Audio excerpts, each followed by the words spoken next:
A paz do Senhor a todos! Que alegria ter vocês aqui com a gente para mais essa conversa. Hoje a gente vai mergulhar num material muito rico, é o livro O Mínimo que Precisamos Saber como Genuínos Cristãos.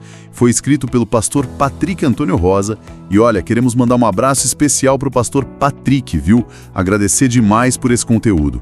O tema de hoje é a 6ª lição do livro, o comportamento do servo de Deus, primeira parte.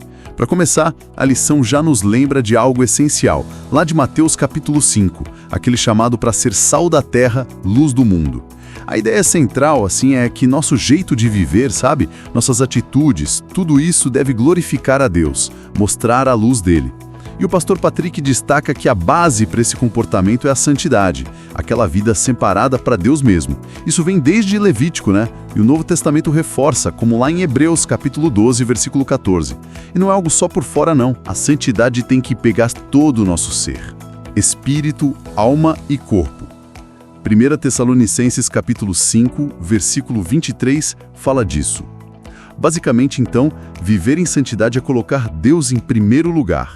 Buscar o reino dele acima de tudo, né? Como diz Mateus 6,33.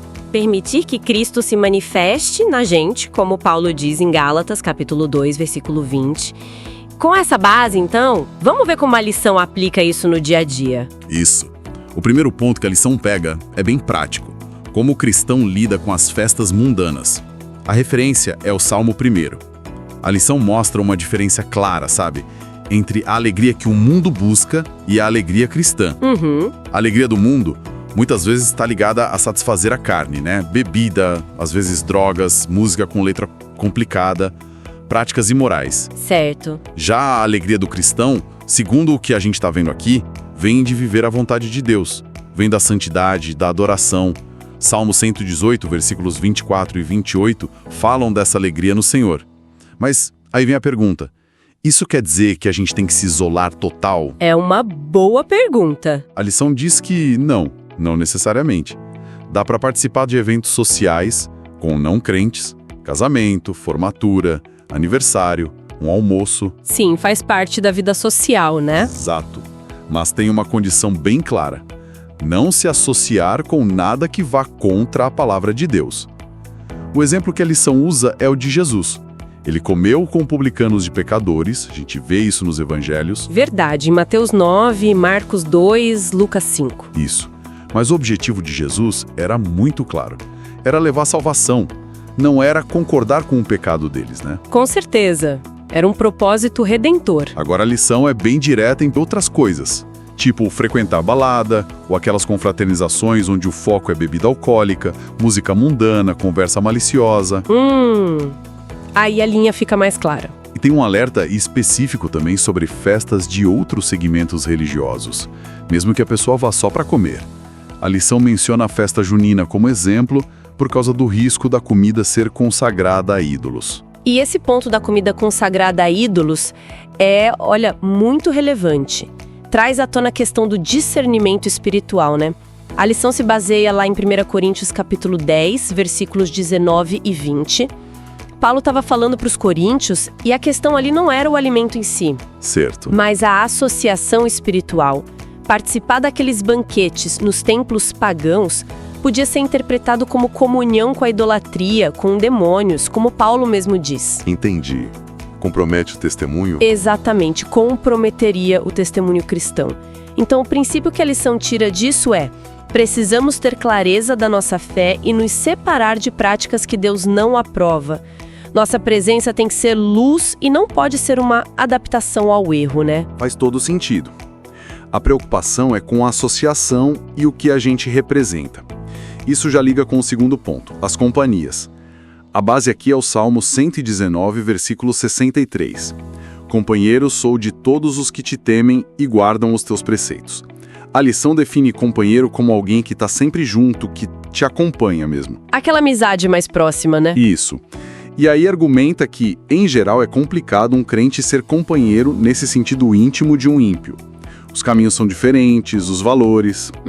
A exceção seria se o ímpio quisesse aprender, quisesse ser discípulo, aí sim acompanharia o crente na igreja nas práticas de fé. Olha, o que eu acho interessante aqui é pensar na influência mútua. A Bíblia, principalmente Provérbios, né, tá cheia de alertas sobre como as más companhias corrompem os bons costumes. Verdade. A pergunta que fica pra gente é: como nossas amizades mais chegadas estão afetando nossa fé? A gente está sendo sal e luz ali ou está sendo puxado para baixo? É uma reflexão importante. Com certeza, aquela ideia do julgo desigual que Paulo fala em 2 Coríntios, capítulo 6, versículo 14, se aplica aqui também. Não é para ser arrogante ou se isolar num gueto, claro. Não. Mas é ter sabedoria para proteger a fé e o testemunho. Priorizar quem nos edifica espiritualmente. E essa questão da influência nos leva direto para o terceiro ponto. O cuidado com o que a gente vê. A referência ao Salmo 101, versículo 3. Não porei coisa má diante dos meus olhos. Forte isso, né? Muito forte. E Jesus também falou disso lá em Mateus capítulo 6, versículos 22 e 23. Comparou os olhos com a candeia do corpo. Se a luz que entra for trevas, imagina o estrago por dentro. Nossa, é verdade. A lição aplica isso direto para o nosso tempo. Cuidado extremo com o que a gente consome visualmente. TV, internet, a exposição à nudez, violência, pornografia, tá muito fácil, né? Demais, a um clique de distância. E a orientação da lição é clara. Fuja disso. E essa fuga, veja bem, não é só um ato externo. Tá ligado à disciplina de guardar o coração, guardar a mente. Faz parte daquela santificação completa que Paulo fala em 1 Tessalonicenses 5, 23. O que a gente deixa entrar pelos olhos alimenta nossos pensamentos, pode despertar desejos errados e, no fim, influencia o que a gente faz. É um ciclo, né? Exato. Então, guardar os olhos vira uma prática espiritual essencial. É um jeito de manter a mente focada no que é bom, puro, agradável a Deus, como Paulo também incentiva lá em Filipenses capítulo 4, versículo 8. Preserva a pureza que Deus quer para nós. Se temos que guardar o que vemos, o mesmo vale para o que falamos. É o quarto ponto da lição, com base em Colossenses capítulo 3, versículo 8. Qual o propósito da nossa boca, da nossa fala? Efésios capítulo 4, versículo 29 dá a direção.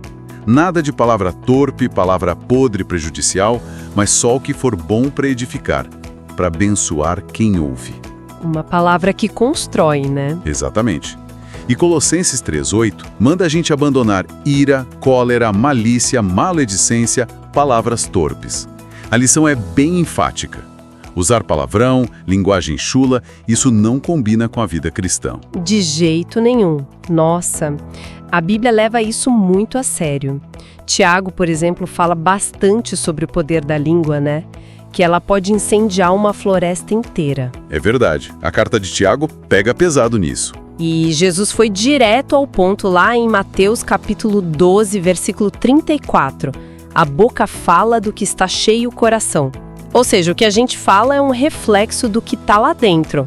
Um diagnóstico, quase. Exatamente. Então, cultivar uma fala que edifica, que transmite graça, que honra a Deus, não é só questão de etiqueta. É prova da transformação do Espírito Santo na gente.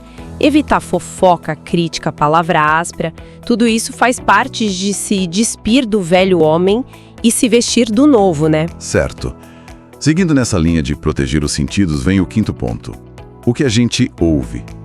A referência ao Salmo 143, versículo 8. Faze-me ouvir a tua benignidade pela manhã. A lição é realista aqui. A gente vive num mundo onde é impossível não ouvir coisa ruim, né? Palavra feia, piada sem graça, música ofensiva. Infelizmente, é a realidade. Mas a postura do cristão tem que ser de rejeitar isso internamente e, sempre que der, externamente também. Evitar esses ambientes. Lembra de novo o Salmo 1. Feliz o homem que não anda segundo o conselho dos ímpios, não se detém no caminho dos pecadores, nem se assenta na roda dos escarnecedores. A separação, de novo. Isso. E onde deve estar o nosso prazer em ouvir? Segundo a lição, em ouvir a voz de Deus, na pregação da palavra, nos louvores que exaltam a Ele. Salmo 34, versículo 2, Salmo 138, versículo 4, falam dessa alegria em ouvir a Deus. É como filtrar o que entra, né? Assim como a gente escolhe o que come para nutrir o corpo, a gente deveria ser seletivo com o que alimenta nossa mente e espírito pelo ouvido. Boa analogia. O que a gente ouve direto vai moldando o nosso pensamento, nossa fé, nossa visão de mundo. E Paulo diz em Romanos capítulo 10, versículo 17, que a fé vem pelo ouvir, e o ouvir pela palavra de Deus. Assim, clássico. Então, priorizar ouvir a palavra, testemunhos que edificam, músicas que levam para perto de Deus, isso não só fortalece a fé, mas também nos treina para discernir e rejeitar o que faz mal espiritualmente. E falando em música, o 6º ponto é exatamente sobre isso. O que a gente canta. A referência inicial é Êxodo, capítulo 15, aquele cântico de Moisés depois de atravessar o Mar Vermelho. A lição menciona aquela discussão que rola, às vezes, de dividir música em secular, profana, sacra. E aquele argumento de que música secular, se não for imoral, tudo bem para o cristão. Sim, essa discussão é comum. Mas o pastor Patrick contra-argumenta. Ele lembra que a música expressa a alma e cita Jesus de novo. A boca fala do que está cheio o coração. Volta naquele ponto da fala, né? Exato. A posição da lição é que não faz sentido um cristão, que deveria meditar na palavra dia e noite, como diz o Salmo 1, ficar enchendo o coração e a boca com música que não tem base bíblica, que não glorifica a Deus. Afinal, Efésios, capítulo 1, repete várias vezes que fomos criados para o louvor da glória de Deus, né? É o nosso propósito maior. Então a postura certa seria como a do salmista: cantar ao Senhor, adorar com salmos, hinos, cânticos espirituais, como Paulo ensina em Efésios 5, 19 e Colossenses 3, 16. E Colossenses 3, 16 é chave aqui. Diz que a palavra de Cristo deve habitar ricamente em nós, para a gente se ensinar e aconselhar uns aos outros com sabedoria, usando salmos, hinos e cânticos espirituais. Certo. Veja que a música vira um veículo para a palavra morar na gente, para o ensino, para a correção e, claro, para a adoração. Quando a música que a gente consome foge desses propósitos, instrução, edificação e adoração, ela perde, nessa visão, sua função mais nobre na vida do crente. Entendi. Agora a gente chega num ponto delicado, né? O 7º, a relação com bebidas alcoólicas. Referência principal, Provérbios capítulo 31, versículos 4 e 5. A lição começa esclarecendo uma coisa importante. Nem todo vinho na Bíblia era igual, nem sempre era fermentado e embriagante. Cita em Isaías 65:8, que fala do tirosh. Ah, sim, o mosto, o suco da uva. Isso, que parece ser o suco ainda no cacho. Mas o foco mesmo está no conselho da mãe do rei Lemuel, lá em Provérbios 31. Ela recomenda a abstinência total para líderes, por 3 motivos. Primeiro, a bebida faz esquecer a lei, leva a decisões erradas, causa tragédia. Quantas vemos no trânsito, na família? Pois é. Segundo, perverte o direito dos aflitos, ou seja, leva à injustiça. Terceiro, o efeito ruim não é só para quem bebe, afeta todo mundo em volta. Verdade.